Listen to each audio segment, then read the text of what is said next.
di awal juga kita sudah mengadakan pemetaan kepada anak-anak, ya tentunya dengan format yang berbeda ya. Jadi dengan Google Form gitu ya, kita rekap. Jadi ketahuan anak-anak itu yang minatnya ke satu jurusan, berapa orang, di PTN mana gitu. Jadi memang itu untuk tujuannya itu adalah tidak menumpuk gitu di satu jurusan. Jadi itu yang jadi akhirnya mereka itu melakukan konsultasi atau konseling secara insen sama guru BK. Guru BK ya, itu contohnya.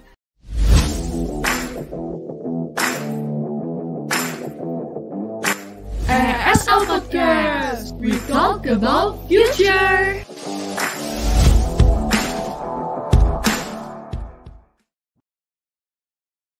Akhirnya mereka itu melakukan konsultasi atau konseling secara insen sama guru BK.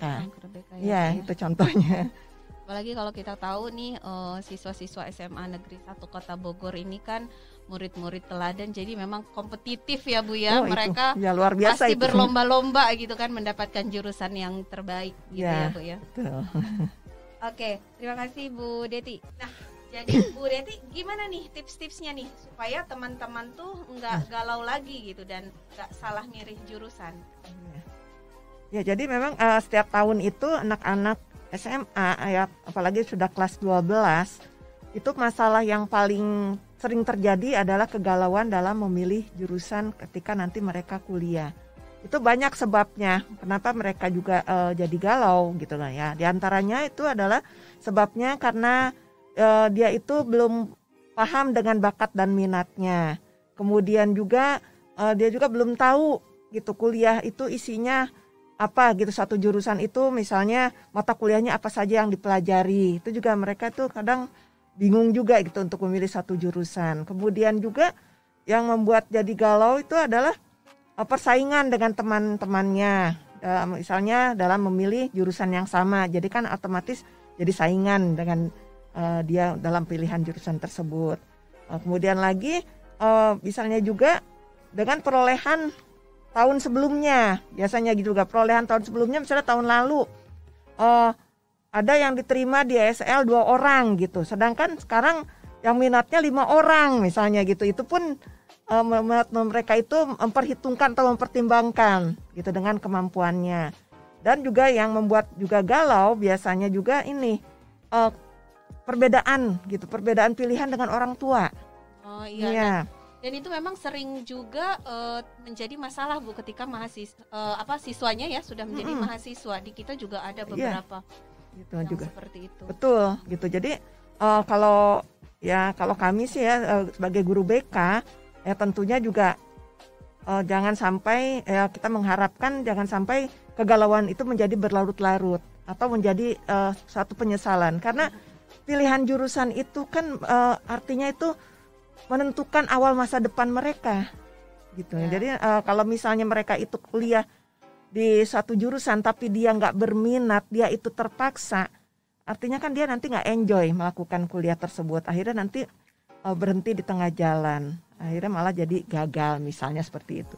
Makanya kita itu berusaha untuk mencegah hal-hal yang tidak diinginkan dalam hal kegalauan pilihan jurusan tersebut. Ya, diantaranya adalah tentunya ya dengan penelusuran bakat dan minat. Biasanya kita kerjasama dengan lembaga psikologi ya untuk melakukan psikotes. Itu kan juga sebagai salah satu dukungan. Kemudian juga mempertimbangkan kemampuan yang sudah dicapai selama 5 semester, misalnya dari semester 1 sampai semester 5. Itu juga akan jadi perhitungan juga untuk kemampuan dalam hal nilai-nilai pengetahuannya gitu ya dalam pencapaian di nilai raport. Kemudian juga tentunya juga harus tahu gitu isi dari jurusan tersebut. Kadang-kadang wawasan mereka juga masih terbatas, apalagi kadang-kadang juga orang tua. Orang tua tuh hanya tahu profesi itu jadi dokter misalnya gitu. Tapi nggak mau tahu dengan profesi yang lainnya. Pokoknya anak saya harus jadi dokter. Padahal kan banyak pekerjaan yang selain dokter gitu ya. Jadi misalnya di Departemen ASL ini tentunya kan prospek kerjanya juga macam-macam nanti akan jadi profesinya bekerja sebagai apa. Nah itu harus juga kita sebagai guru BK tuh menjelaskan baik kepada orang tua maupun ke pada anak-anak. Ya tentunya juga biasanya menjelaskan itu nggak dari guru BK aja, kita juga kadang memanggil narasumber dari pihak perguruan tinggi, kemudian juga penjelasan juga dari anak-anak alumni, itu juga bisa menjadikan wawasan itu bertambah gitu buat anak-anak. Karena ya itu terbatas sekali gitu kadang-kadang wawasan anak-anak itu, taunya jadi dokter atau jadi ahli hukum atau jadi pokoknya yang sering mereka lihat mungkin ya, atau yang sering mereka baca gitu, profesi-profesi yang terkenal. Padahal kan banyak sekarang profesi-profesi itu yang kadang tidak terduga. Siapa sih yang nyangka sekarang ada profesi YouTuber misalnya gitu ya. Tentunya kan YouTuber itu juga sebenarnya nggak pakai kuliah juga bisa jadi profesi YouTuber gitu kan gitu. Jadi ada hal-hal yang memang harus diketahui oleh anak-anak untuk prospek pekerjaan mereka nantinya, tapi kan tidak selalu juga harus mungkin ya, tidak harus selalu linear mungkin juga, tapi kan memang akan lebih baik itu linear dengan jurusan yang dia pilih. Jadi kita harapkan memang anak-anak itu tidak galau berlarut-larut, sudah harus mantap pada saatnya, terutama di kelas 12 ini. Paling sudah tergambar mereka tuh pengennya jadi apa sih nanti gitu ya Bu ya. Betul. Sehingga apa sih jurusan yang relate dengan tujuan hidup mereka gitu ya, cita-cita mereka. Iya, tentunya juga ya itu ya satu lagi yang harus yang jadi apa ya kuncinya itu passion ya mungkin ya. Passionnya itu jangan sampai ada keterpaksaan sehingga dia tidak menikmati perkuliahannya. Itu aja. Jadi supaya nanti kan tujuannya itu adalah sukses tentunya. Itu aja sih. Itu Mbak. Nah, selanjutnya kita ke Bu Tuti lagi nih. Tuti tadi kan sudah cerita ya kenapa masuk ke ESL ketika S1-nya gitu. Cerita dong Bu, gimana pengalaman zaman kuliah ketika S1 dulu? Pengalaman kuliahnya juga misalnya pengalaman kegiatan-kegiatan di luar perkuliahan. Seru-seru nih kayaknya. Ya Bu Fitri, kebetulan saya memang tipe mahasiswa yang punya banyak kegiatan juga ya, karena saya rumahnya di Jakarta, kemudian nggak sering-sering pulang juga, jadi saya banyak mengisi kegiatan-kegiatan kampus. Tadi selain sebagai asisten dosen, saya tuh terlibat di beberapa kegiatan organisasi kemahasiswaan seperti Badan Eksekutif Mahasiswa BEM. Waktu itu sekitar tahun 2004-2005 itu aktif di Badan Eksekutif Mahasiswa Fakultas Pertanian waktu itu ya. Kemudian juga di kegiatan keagamaan seperti Rohani Islam, Rohis, itu aja sih saya fokusnya. Nah, kalau kita berkaca pada kondisi organisasi kemahasiswaan saat ini nih di ESL, itu keren banget dan saya melihatnya luar biasa. Kita punya yang namanya RISA Bu Fitri, yaitu Resources Environmental Economic Students Association. Itu luar biasa sekali, saya cukup mengikuti juga kegiatannya apa-apa saja. Luar biasa mengaplikasikan keilmuan terkait ekonomi pertanian, sumber daya dan lingkungan yang memang mereka dapatkan di perkuliahan. Salah satunya mereka mengembangkan bank sampah, kemudian penanaman pohon di beberapa wilayah yang merupakan binaan departemen kita, departemen ESL. Itu sih yang luar biasa. Dan setahu saya berkaca dari hal itu, memang di IPB ini secara umum organisasi itu berkembang. Kalau dulu waktu zaman saya, satu departemen tuh belum tentu punya organisasi kemahasiswaan ya, yang tempat di mana mahasiswa itu bisa mengaplikasikan apa sih keinginan mereka tuh bergerak di bidang apa dan lebih kepada bagaimana aplikasi gitu ya, action gitu kegiatan aktivitas-aktivitas. Tapi kalau sekarang saya lihat hampir satu departemen punya satu organisasi ya Bu Fitri ya, minimal gitu. Mahasiswaan ya. Betul, kemahasiswaan. Berarti mitos ya Bu ya, itu katanya kalau di IPB tuh karena saking banyaknya tugas mereka jadi nggak bisa punya aktivitas di luar kuliah. Mitos tuh. Itu satu fakta. Itu zaman dulu kayaknya. Zaman fakta. Dulu. Fakta tapi zaman betul dulu, ya? betul. Okay. Tapi kalau zaman sekarang yang saya lihat hampir mahasiswa satu angkatan itu terlibat di aktivitas organisasi RISA itu sendiri. Jadi kalau pengurus jelas ada hanya beberapa, tetapi kalau untuk aktivitasnya saya rasa euforianya luar biasa dan hampir semua tuh terlibat. Mitos lah Bu Fitri kalau misalkan kalau sekarang itu udah mitos ya. Karena IPB sendiri mendukung kegiatan-kegiatan mahasiswa ya dalam pencapaian kampus merdeka yang kata Pak Menteri itu juga ya Bu ya. Oke, jadi teman-teman nih kalau mau masuk ke IPB khususnya ke ESL nggak perlu takut nggak bisa beraktivitas di luar kuliah ya Bu Tuti. Gitu. Nah, ini masuk ke yang paling penting nih. Menurut Bu Tuti, kenapa sih teman-teman SMA tuh ya harus memilih jurusan ESL? Oke, well, ya, sebenarnya seperti yang sudah saya jelaskan, tapi saya akan pertegas bahwa di dalam departemen ESL ini, ekonomi sumber daya dan lingkungan itu berisi 3 keilmuan yang nantinya pada saat teman-teman masuk ke ESL itu akan mendapatkan semuanya. Jadi nggak pilih-pilih gitu. Yaitu apa yang didapatkan? Keilmuan tentang ekonomi pertanian, ekonomi sumber daya, dan juga ekonomi lingkungan. Nah, kalau kita tanya kenapa, ada apa sih pentingnya ekonomi pertanian, sumber daya dan lingkungan? Kita tahu, memang kita selalu kacamatanya dari perspektif ekonomi nantinya ya, dan itu ekonomi itu jauh lebih luas gitu ya. Kalau kita bicara pertanian, maka Xenophon mengatakan bahwa agriculture is the mother of all art. Apa tuh artinya? Berarti pertanian itu adalah ibunya dari semua bidang, ibunya semua budaya. Jika pertanian berkembang, maka budaya-budaya lain, bidang-bidang lain itu berkembang. Dan sebaliknya, jika pertanian hancur, maka budaya dan bidang lain juga akan hancur. Kita tahu betapa pentingnya sektor pertanian berkaitan dengan pangan, gitu ya. Dan kita di ESL ini akan melihat dari perspektif bagaimana ekonomi pertanian itu berkembang. Kemudian kita lihat bagaimana ekonomi sumber daya luar biasa. Kita sebagai manusia hidup, ya kan, makhluk hidup, kita membutuhkan sumber daya. Dan kita tahu di bumi ini banyak sekali sumber daya yang sifatnya non-renewable dan juga renewable. Dan itu kita ulas bagaimana pengelolaannya dari perspektif ekonomi dan bagaimana impact-nya terhadap masyarakat, ya kan, di dalam di divisi atau di bidang ekonomi sumber daya di ESL. Dan yang terakhir ekonomi lingkungan, luar biasa. Kalau teman-teman lihat sekarang semua tidak ada yang tidak dikaitkan dengan lingkungan, sustainability. Jadi kita boleh, betul Bu Beauty, kita boleh mencapai bagaimana kemakmuran, bagaimana welfare, kesejahteraan, tetapi kita nggak boleh lepas dari sustainability. Dan itulah menunjukkan bahwa aspek lingkungan sangat penting. Nah, bagaimana ESL itu mengkolaborasikan ekonomi pertanian, sumber daya dan lingkungan sehingga menjadi sesuatu kesatuan yang nantinya akan sangat bermanfaat untuk masa yang akan datang. Itu Bu Beauty. Jadi bermanfaat menjadi apapun kelak gitu ya. Betul. Setelah lulus dari kuliah nih, lulus dari ESL, entah misalnya menjadi misalnya pegawai negeri gitu kan, atau misalnya menjadi peneliti, atau misalnya juga menjadi pegawai swasta, atau misalnya di NGO gitu ya.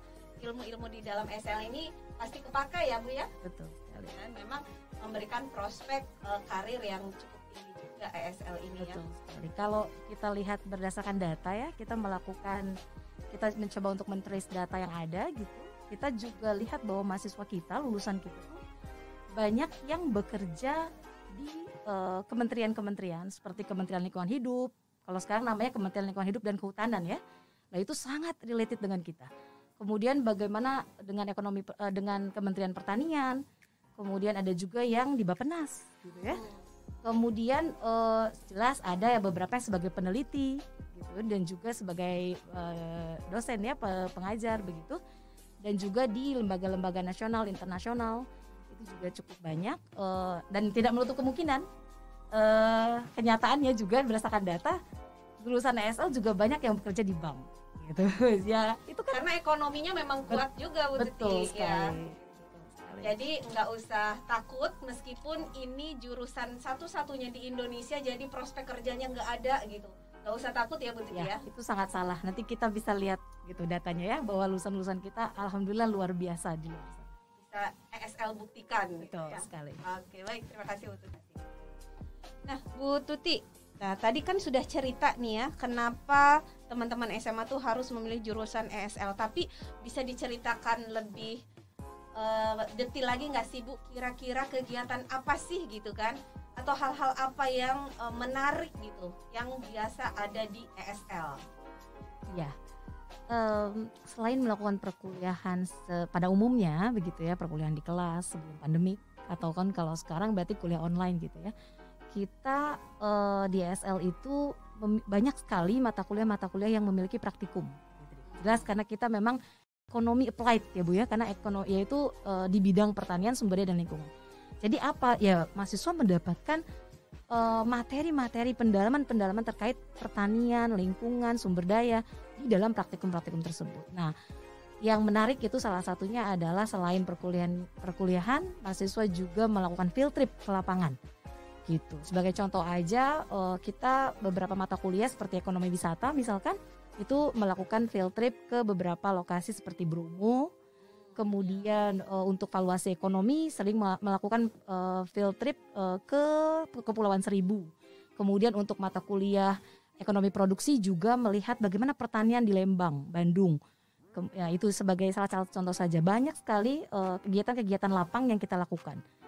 Itu membuat mahasiswa nantinya enjoy juga bagaimana traveling itu, menikmati, tapi juga dapat intinya keilmuannya seperti apa. Jadi nggak membosankan ya Bu. Betul. Nah tapi kan ini katanya nih belum tahu nih pandemi kapan berakhir gitu ya. Kira-kira kalau field trip gitu gimana tuh Bu gitu? Apa ada field trip virtual gitu atau gimana? Ya itu kalau yang sudah kami lakukan kemarin memang dalam konteks summer course ya, itu kerjasama dengan banyak sekali negara-negara di dunia gitu ya, dan itu memang dilaksanakan secara virtual. Salah satunya yang luar biasa kolaborasi dengan Wageningen University, universitas terbaik di Nederland, dan itu dengan Pak Rektornya langsung ya. Betul sekali. Nah itu menjadi pengalaman mahasiswa kita dan juga mahasiswa luar ya yang tergabung dalam kegiatan tersebut. Itu salah satu yang kita lakukan, dan kedepannya akan lebih banyak lagi kegiatan-kegiatan seperti itu untuk untuk mahasiswa tempat untuk mengaplikasikan keilmuannya.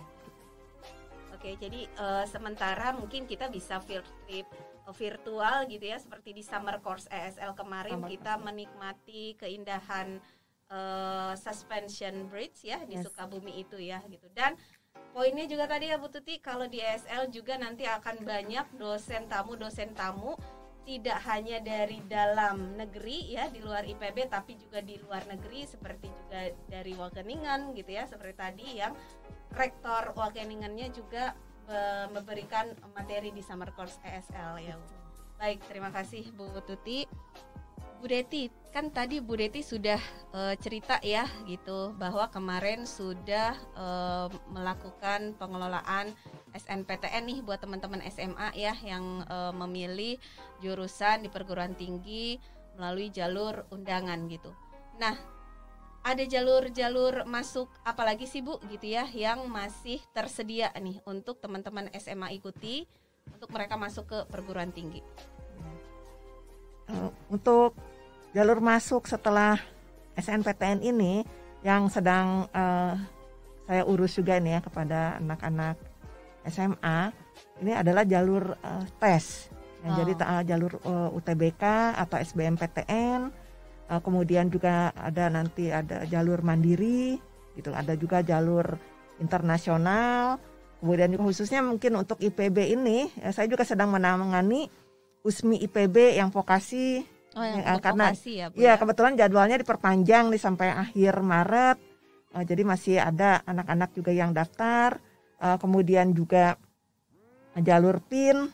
Yang jalur PIN itu kan prestasi internasional dan nasional IPB. Kebetulan juga memang di SMA 1 Bogor ketua OSISnya daftar untuk jalur ketua OSIS. Oh iya. Di IPB ada sekarang jalur ketua OSIS memang. Ya, itu sedang kami urus juga. Kemudian juga ada yang berminat juga jalur ini yang IPB itu BUD.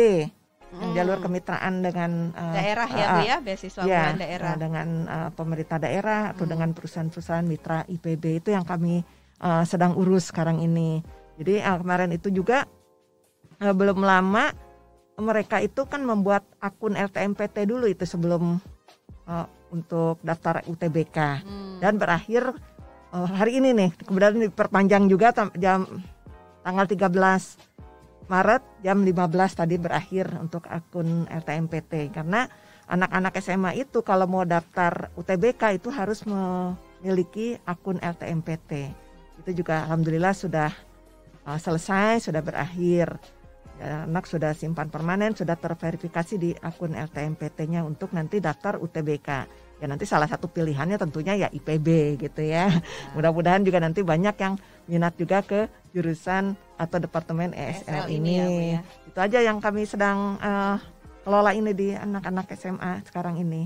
Jadi Itu, Mbak. teman-teman SMA yang belum dapat jurusan gitu ya kemarin di SNPTN, nggak usah galau, nggak usah takut, cemas gitu, khawatir, masih banyak jalan Jalur lainnya, gitu ya, ya. masih banyak jalur lain gitu untuk masuk ke perguruan tinggi yang diinginkannya.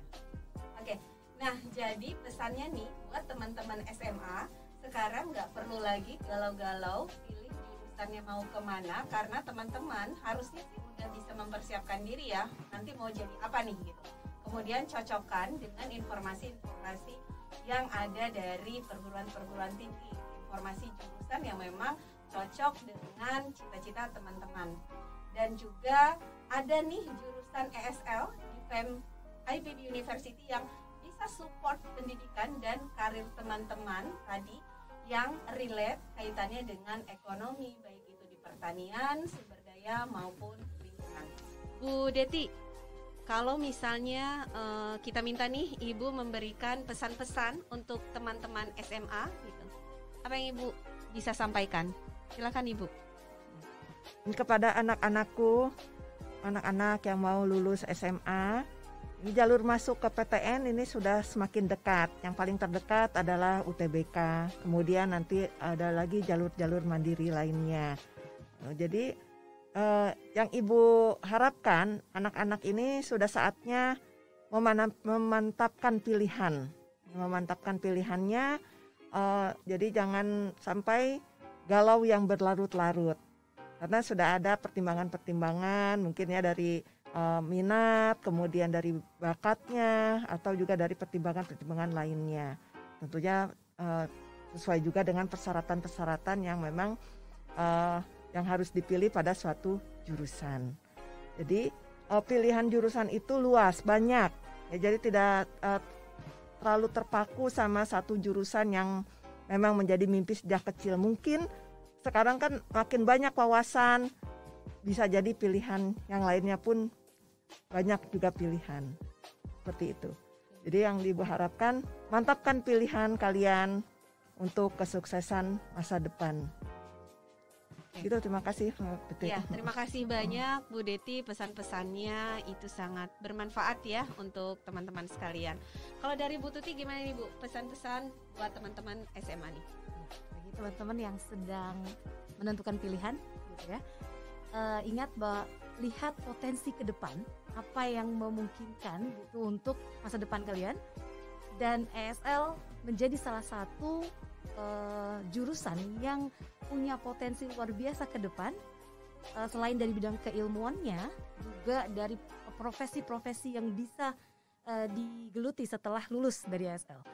Itu ya kemudian, tapi yang jelas satu lagi Bu Fitri, bahwa dalam menjalankan sesuatu itu kita harus berdasarkan pada apa yang kita minati atau kita sukai, agar kita enjoy dalam mengerjakan, menyelesaikan pendidikan nantinya ke depannya. Dan kemudian pada saat kondisi bingung nih saat ini mau menentukan pilihan, maka gunakan berbagai fasilitas yang nantinya akan membantu teman-teman dalam menentukan pilihan. Misalkan kalau saat ini ada pihak guru BK Ibu ya yang bisa menjadi pihak yang ditanyai, dimintai saran untuk menentukan pilihan. Nah, untuk kalau di Departemen ESL, jika banyak pertanyaan dari teman-teman, maka bisa mengakses berbagai media sosial yang ESL miliki, seperti Instagram dan Facebook Departemen ESL.